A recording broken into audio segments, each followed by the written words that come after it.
Welcome to another edition of Treasure Tuesdays. We have a special edition this week.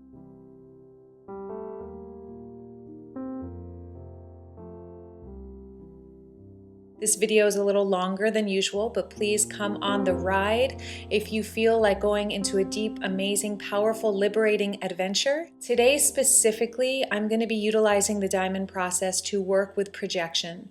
So if you have somebody in your life who's really triggering you, who's really bringing up a lot of gunk and a lot of challenge and a lot of toxic emotions within you, or challenging, negative, substantial emotions within you, I'm offering this video. Have you ever noticed that in life, when you hear of somebody finding the most extraordinary treasure, they're never just out in the open? You don't just stumble upon a treasure typically walking down the sidewalk of your neighborhood. The power and the value that is beckoning us to discover it from within is always the path less traveled.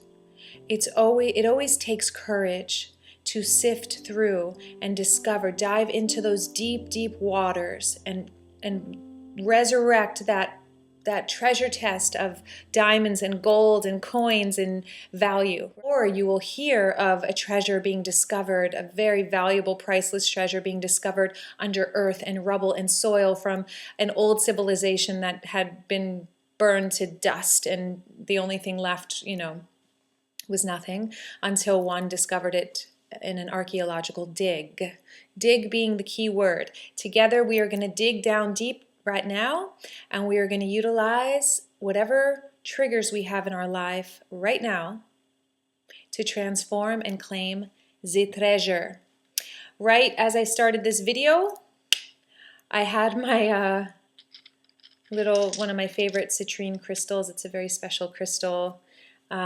Basically it dropped on the floor and split in half, and I was so upset because this is a meaningful crystal to me. But this is the metaphor I'm using today. We are basically going to be claiming a facet of ourselves that we have broken off and lost into deep waters, so to speak, and we are going to resurrect it and come back to wholeness. You with me? The reality is, I'm a bitch. I'm an angel. I'm a lover, I'm a fighter, I'm fearful, I am so trusting, I am pure, I feel toxic at times, I am lovely and delightful and creative, I'm resistant and defensive and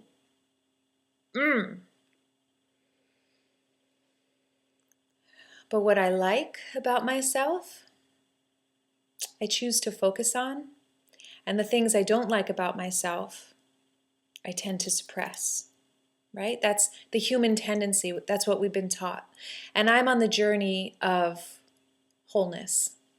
And when I say wholeness, I mean to embody the full spectrum of who I am in a conscious way. So I'm here to bring tremendous good to our planet. I'm here to bring awakening to my own life and those who I come into contact with. I'm here to expand and courageously move forward and shine a light in this world and witness other people around me also igniting their lights, and to serve to ignite those lights in others as well. I'm hearing the Buddha quote, which is, one flame loses nothing by lighting other flames. I feel that we can do that for each other, and that's what we are doing through communities like this. This video has been inspired by, I was driving to this vacation spot where I am right now, and I had a very long year, not long, but a hard year, a challenging year, like a vigorous year where I got to move through a lot of substance. I got to move through a lot and expand a lot of amazing things. So much courageous awareness of my old foundation, and it's been super powerful. So in driving up here and creating the spaciousness, I could feel the layers of exhaust, of anxiety, of sadness, of frustration, just kind of moving and coming up in the space. As I drove further and further out of LA, I could feel it all bubbling up, since I had the space and the openness to allow it. I have compassion for you and me, anyone who lives in a metropolitan city. It is a lot harder to be raw, real, authentic, liberated, and whole to be your full self in a big city because it is so dense. As I was driving out of LA, I was so inspired and happy to be going to a place that I absolutely love. And as I pulled up to this gas station to fill up gas, this is what inspired this video. Gulp. I put gas in my car, and granted, I drive a tiny, teeny little Mini, okay? Teeny car, teeny. I'm all about simplicity. Whew, simplicity is power. And I am sitting there and filling up my car. I seal it up, I get in the car, and I'm in a much slower pace. I'm starting to get out of Los Angeles, feeling myself unwind, like I said, so I'm sending a quick text before I get on the road, and as I'm sending this text, I hear, sorry to startle you, but that's how loud it was.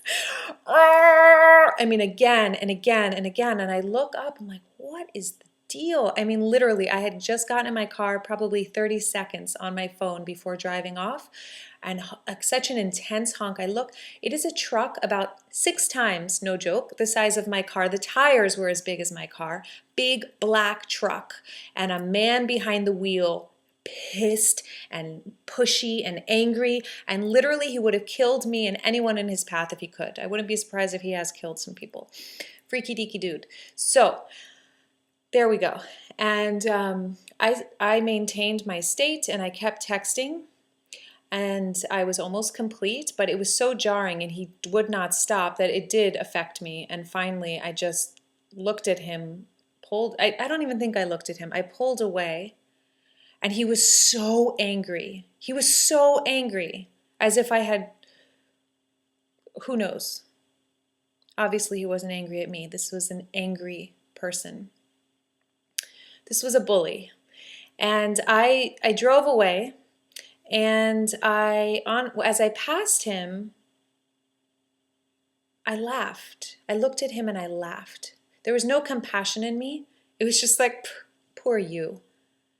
So this part of me came up very unconsciously, a fighter, a passive-aggressive fighter. As I drove away, I could feel my entire being shocked and in a state of trauma. It was really intense. My words can't do justice, the intensity of this man or the sound. I've never even heard a horn like that. Like, it was a special horn. It was like a foghorn, literally. And so as I was driving away, what I tend to do is, I love car rides, and I let out such a roar, you guys, and that's a really powerful technique, just to let whatever is rising up come out and be expressed and take it over the top, let it just, and I've never even heard a sound like that come out of me. It was major snow leopard, somebody coming upon its territory roar. It was awesome. But I noticed throughout the next couple days, I could still kind of feel this guy's energy, right? So I found myself going into fits of fear, thinking, oh my God, like a black truck drove by and it triggered me. And I was like, oh, it's him. He knows where I live. I mean, I went into this whole spin. So that's when we know we are facing a projection that needs to be worked through, which is what I'm offering today, the diamond process to help you move through something, okay? So that's the example I'm going to be working with today. I did utilize this process and it was very powerful. Okay, so now we're going to begin the process for you to explore and integrate and transform a trigger into a treasure. This is how it works. So first step is you can pause the video here, grab a pen and paper. And then once you're settled back here, you just have that pen and paper in front of you. So the first step of the diamond process is to come into what I call the diamond self. Okay, the diamond self is the still, truest, core sanctuary within. It never leaves. It's unbreakable. The word diamond actually means unbreakable. It is unbreakable, unshakable. So when I went through that experience with that man in the horn, the diamond self is untouched. So we just come into that space. You can close your eyes, take 3 deep breaths with me. And it's like falling into a pool of peace, okay, that is deep within you. Exhaling out, Taking a deep inhalation in. Exhaling out, relaxing your hips, softening the shoulders, opening the hands. Inhaling in. Pulling your energy back into your body and exhaling out as you wiggle, shake your jaw, relax your ears, your face, your throat, your whole body, your belly. And then whenever you feel ready, we're going to move into the second step. Okay, I'd go deeper with that if we had time, but second step is intention. Setting your intention for this process. So the intention I suggest here is one I typically use is my intention is to heal at the deepest level available to me here and now. Okay? Bringing the facets back together again, coming into wholeness. Yours may be something simpler. My intention is to embody peace.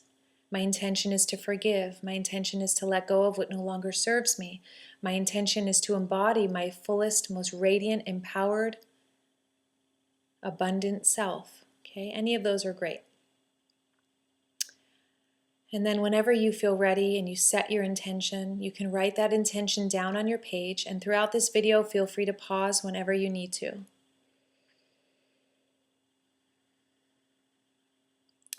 Now, the third step is awareness.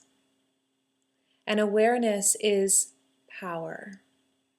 There's a huge difference between self-awareness and self-consciousness. Most of our world is walking around self-conscious. They're so worried about fitting in, and I am a human as well, so I go through this myself. But fitting in and doing the, just kind of looking at oneself through critical eyes. Self-awareness has zero judgment. Self-awareness is simply a deep level of presence with whatever is going on, especially in your physical body, and becoming aware of your mental body and emotional body, okay? So this creates a bit of distance, allowing ourselves to see really from the diamond self what is going on in the human self, in the personality. So I invite you in this moment to track what you're feeling in your body. If there's anything present,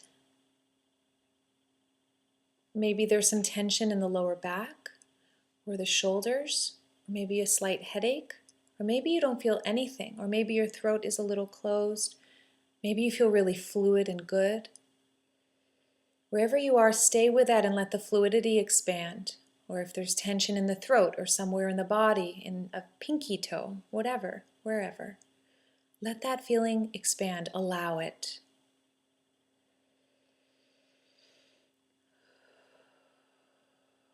Now I want you to imagine somebody who you judge, somebody who triggers you deeply, especially recently or right now. As recent as you can get, okay? And think of this person and notice where you feel your resistance to them in your body. You can have your eyes closed through this part. I'll let you know when it's time to open your eyes to write. This resistance to this person you can think of as a seed that was planted by some kind of negative thought you had about yourself or them. Typically, it comes back to a judgment on yourself. And think of that seed, it's like a weed seed, and then that weed seed grows every time you're faced with that person and you don't resolve it, or you have another repetitive thought that's negative about this situation. It becomes a very strong weed that eventually strangles your power. So this process is about going to the seed of that weed and clearing it so that your foundation can be strong, your true foundation. You can even stay with this part of the process without any judgment, just breathing into that feeling, that sensation, where you feel it on the body. There's no agenda, and letting it express, letting it move, letting it just allowing it. The most powerful thing you can do is let go of the habitual response to friction, which tends to be repression, which tends to be a battle.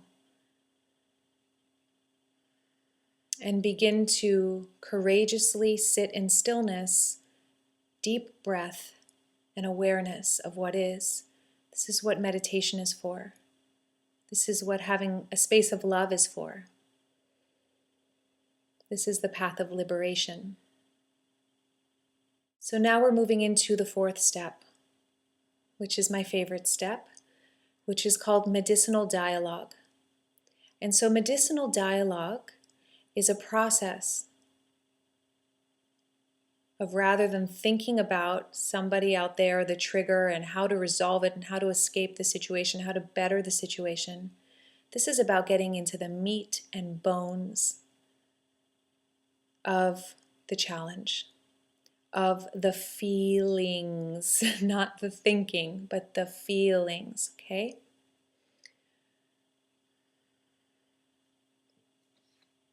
But for the purpose of this process, because we're working with projection, I'm going to offer a specific approach today.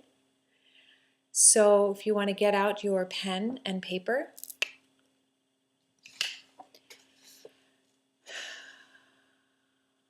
and at the top of the page, just simply write down, I am feeling boop. What feeling are you feeling in response to this trigger? Are you feeling grief? Are you feeling anger? Are you feeling powerlessness? Are you feeling sadness? Are you feeling hopelessness? Are you feeling frustration? And then below that, just write down who this trigger is in the form of an archetype, okay? So for me, I'll use this example, that man at the gas station. The archetype was a bully. Straight up, very well played part of a bully.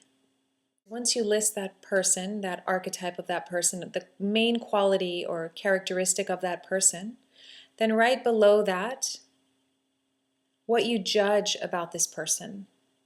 So for me personally, I judged the bully as evil, heartless, dangerous, a loose cannon, selfish, impenetrable, destructive, inhumane, vengeful, repressed, wounded, defensive, incapable of true peace and surrender, incapable of listening. Okay, so these are some of the qualities. Feel free to hit pause here and just write some of those qualities that you judge in this person. Now, the next step is to put yourself in the perspective of this person. And from their perspective, sitting in their seat, and if we were in person, if we were at a workshop or something, we'd be going through we'd actually be doing a gestalt-like process, switching seats, which I do often, powerful process. This is also quite useful. So the second piece is now to make a list, sitting in the seat of this trigger, of this person, of this character. What might they be judging about you? How do they see you? So from this bully's perspective, when I sat in his seat, what he was seeing was somebody weak, a brat, empty, flimsy, nothing, worthless, easy to crush, passive-aggressive, easy to contaminate, ignorant, dumb, powerless, easy to control, a waste of space. Okay? So now you can hit pause and just list out from this person's perspective what they might judge about you. So now we're going to look at that first row of what you judge about them. But I want you to take it over the top, exaggerate it. What is the worst possible vision of this person? Okay, so for me, I wrote, he would destroy the entire world, rapes the earth of her beauty and bounty, self-destructive by killing the very host of life it needs, overkill, no sense of humanity. And then the next piece is to do the same for his or her, the trigger's perspective of you. But the exaggerated version, take it over the top, dramatize it, make it the most dramatic possible vision or story of how they may see you. So the worst scenario from the bully's perspective looking at me was she gets crushed, or I get crushed, is never heard, gets lost in the shuffle, this part, still when I read it. She dies with music still in her, dies alone and suffering. Okay? Dies alone and suffering. Make it the most dreadful possible vision, the most dreadful possible scenario. Okay. So now imagine that this is you, or we'll use me as an example right now. Imagine that this is me, okay? And these are all the parts of me that I show. I am of service, I am loving, I'm graceful sometimes, I am humorous, I am a little kooky at times, I am inspired, I love the earth, there's a gardener, there's, whatever pieces I empower, and this is what I show to the world, right? And all these different facets. Now, it's actually perfect that this broke, right?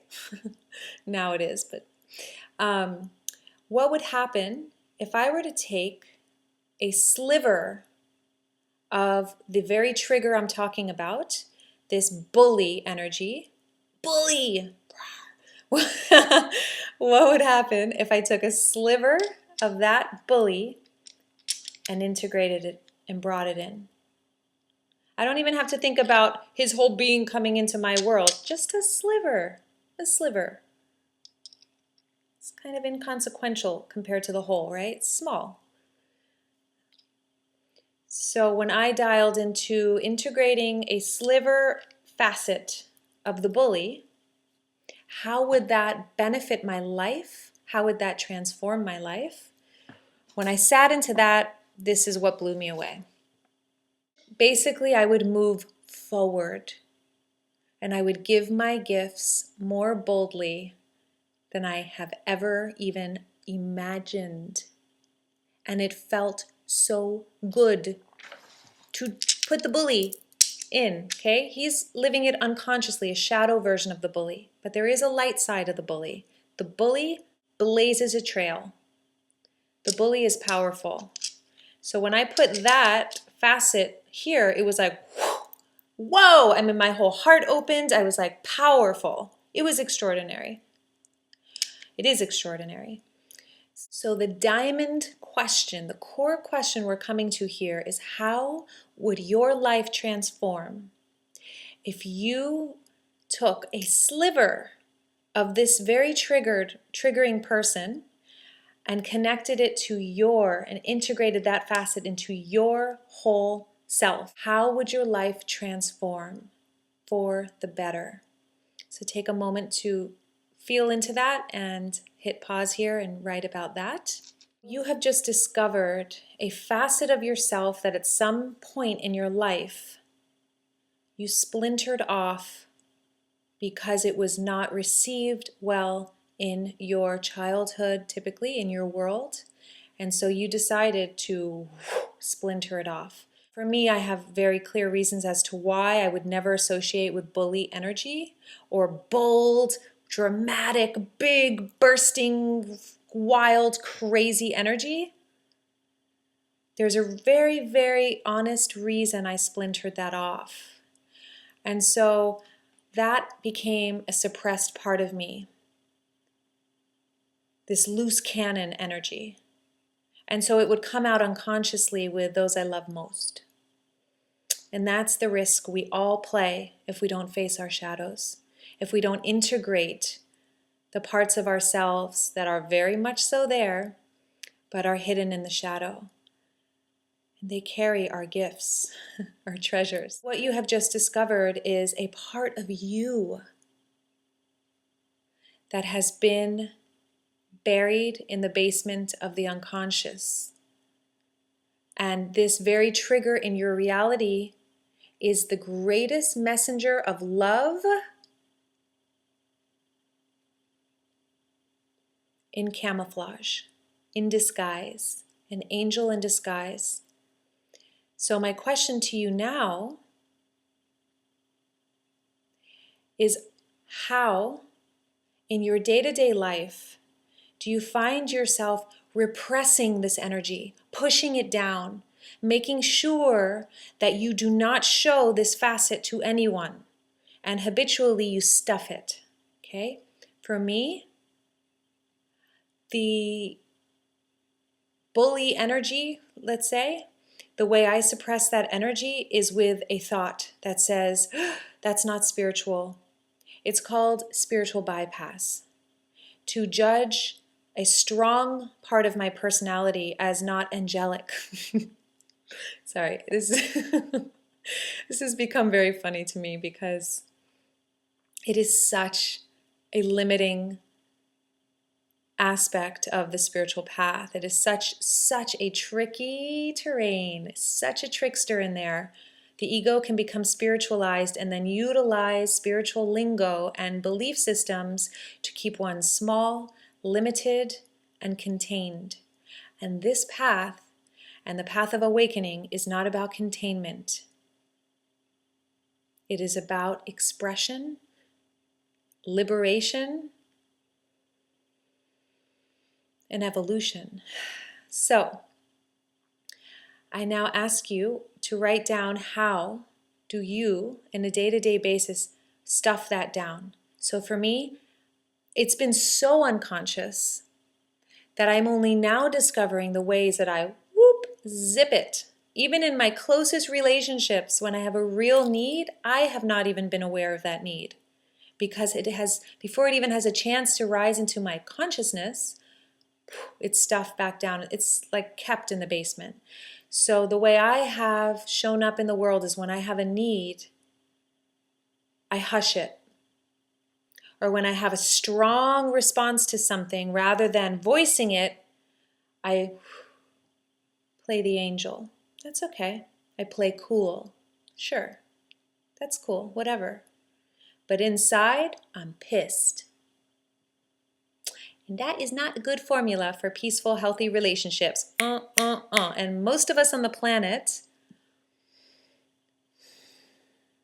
are clueless as to why we are battling and as to why we're boiling with anger and resentment, especially women who are taught that angry is a no-no. You don't get angry. Women don't get angry. There's something wrong with you if you do. It is all becoming very funny to me, but it's just liberating to get into this next level of discovery and liberation. Okay, so now the fifth step. You ready? So that was all part of medicinal dialogue, and there's so many ways to go about medicinal dialogue. That's one way, okay? The fifth step is to look at the main belief that kept you in this place of powerlessness, in this place of splintering off a very real part of you and burying it. So for me, the belief system was,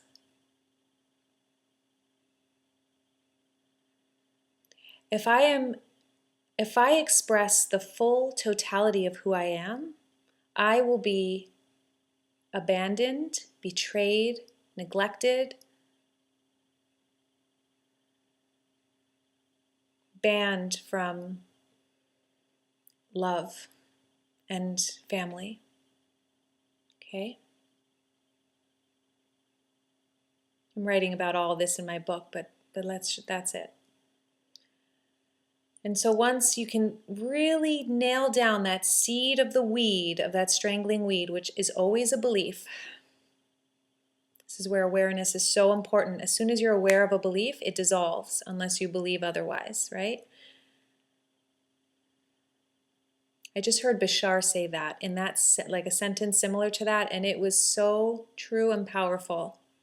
Because it is absolutely true, when we shine the light of awareness on something, it's no longer in the dark, and therefore the belief is dissolved as quickly as we see it, unless you believe otherwise. If you don't believe that's possible, then it ain't. So, if you believe it's possible, it is, and it can be that easy.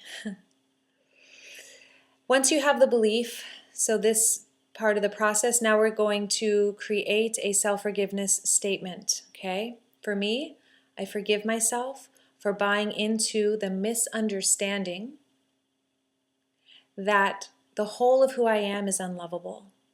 I forgive myself for buying into the limiting interpretation of reality that if I show a boldness,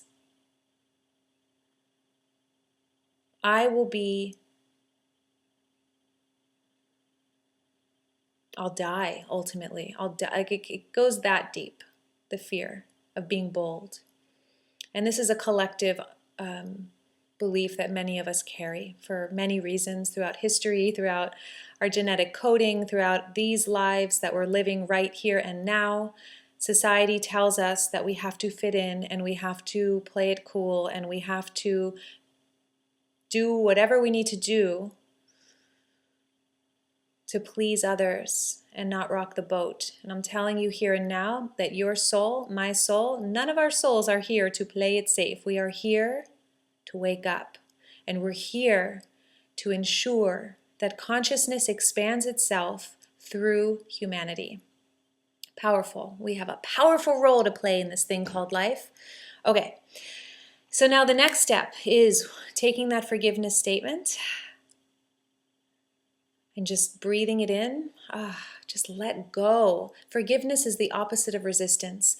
As we know, what we resist persists. You try to keep resisting the boldness or whatever that thing is that you splintered off, it will get louder and stronger and more powerful because there is no way to go, oh, I'm just going to deflect that and get rid of it. As long as we're thinking about something, the mind does not know the difference between saying no and yes. It only sees a picture. And if you're picturing something of what you want or don't want, we're attracting it in. So this process is about courageously facing, no longer trying to get rid of something or resist it, and actually embody that full, powerful presence and awareness that flows through life. Resisting nothing, aware of everything, and attached to nothing. Powerful stuff. And we have the tools to thrive through challenging times. We have the tools to utilize this gritty stuff to birth the diamond, to expand into the full whole spectrum of who we are, the full magnificence. It's so amazing to be alive and to have this opportunity. We are the keystone species. We are a keystone species. We have consciousness. We are able to choose. We have the power of choice. We have free will. We have self-awareness. That's what we have that the rest of nature does not have. And so the whole is dependent on us to awaken to our power and to realize that we are the way. You are the way. You are the light that illuminates every room you enter if you choose. Okay, so the next step is now neutrality. And you can go into this process so much deeper, but the next step is neutrality. Okay, so just take a moment with me, drop whatever is in your hands, whatever is in your heart, whatever is in your mind, whatever is in your body, let it go.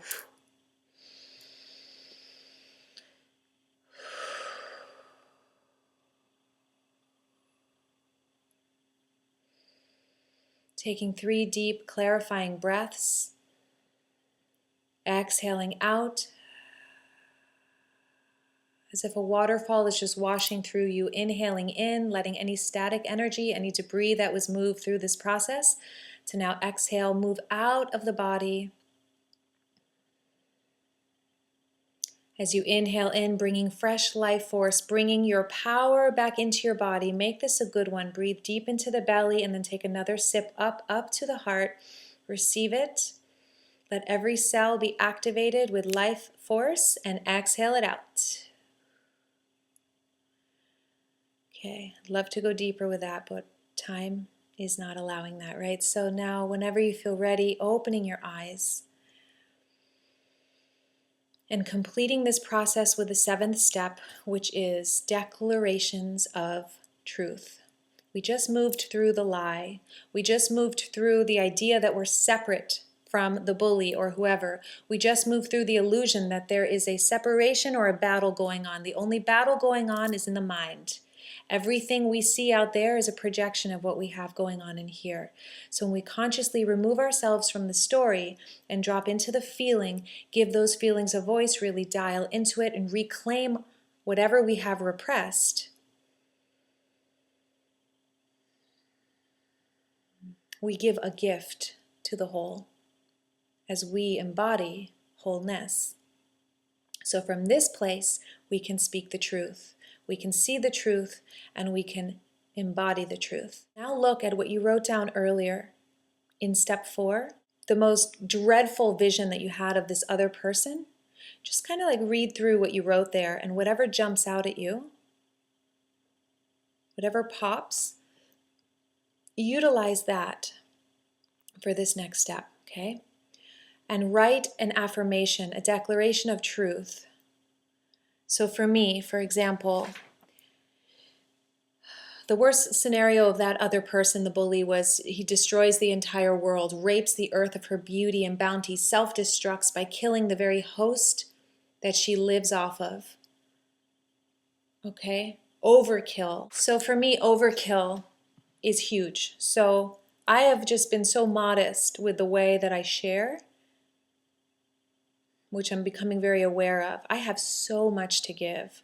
I have the power to hit it out of the park, but I choose, in the past, I have chosen not to play it safe. So my new declaration of truth could be, I am sharing my gifts courageously and hitting it out of the park. I am moving forward with clarity, precision, and power. The kitty just darted like in the way I just described. So bringing this facet into my whole being, this facet to me is a facet of boldness. So it's really a transformation from bully to boldness. Boldness is power. Bully is a weak person in a hard body, okay? But boldness says, I am so worthy. I am so filled with love. I share my gifts in a way that I never have before because I know the value I have to give, and I no longer allow myself to play small, robbing those around me of the intense, passionate, clear, pure, potent love and wisdom I have to give. That feels so freaking good. So take that and write whatever that quality is that you are putting back onto your diamond self, onto your whole self, and write an affirmation, a declaration of truth, what you are choosing now. Once you have that written, I want you to look in your life at how you can move forward differently with this boldness. Okay, for me, specifically, my list looks a little bit like this. I ask for what I need when I need it. I clarify my vision. Vision is so important, you guys. If you are clear, you can move forward powerfully. Can't tell you how often I notice that when I don't have a clear vision, I am very hesitant. And if you are divided in some way, if you want this or that, then the universe will respond with that same division. And when we are divided, we are powerless. It's all about coming into unity. So your vision is really important. If you don't know what that means or you don't know what your vision is, start somewhere, okay? Do you want more peace in your life? Do you want a healthier body? Do you want to love yourself deeply and richly and purely and wholly? Those are very clear statements, and you can create an entire vision around how you're going to take action and do that. All of this means nothing unless you're moving differently in the world. This is about actualizing it. So for me, my work now from this process is to ask for what I need as soon as I discover I need it, and to give myself the space, which I have not had, to really hear my needs. Because let's face it, when we're clogged with other people's noise and actions and TV, and I don't own a TV, but most people do, just noise, exterior chaos, then we're unable to hear the priestess inside that is saying, I need this and I need it now.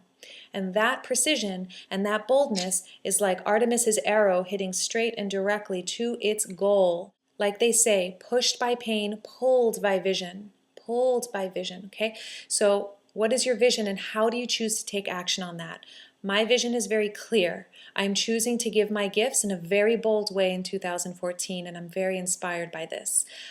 I also choose to speak my truth in my relationships and the way I move in life. I also choose to be the full expression of who I am out in the world, not just in my own little world, but in the big world out there. That's the only way.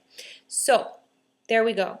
There you have it. So please list at least 3 action steps. For me, ask for what I need when I need it, clarify my vision, which is what I'm doing right now here in this glorious space, and dress more boldly, speak more boldly, love more boldly, serve more boldly. That is the way. And it doesn't mean being loud and boisterous. It means it's an internal feeling of boldness. And from there, I may be quiet with my voice, but baby, you will feel me in my boldness.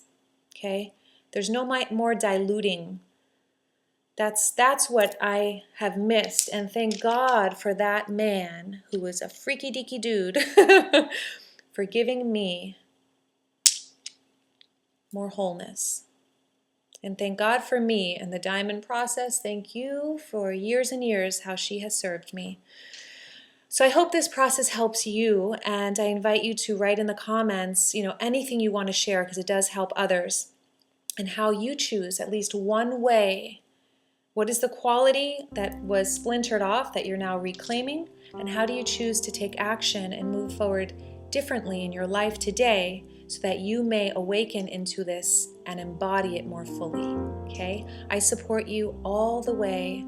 So much love. Thank you for doing the work. This is a much longer video, but I felt it was really important to share so many opportunities to do the work, and you will discover unique ways for you to do it. Have a journal and a pen. Sit in silence and let yourself express yourself, okay? Just that alone will transform your life. Self-awareness is power. I love you guys, and I send huge blessings to your journey. Thanks so much for tuning in. Mwah.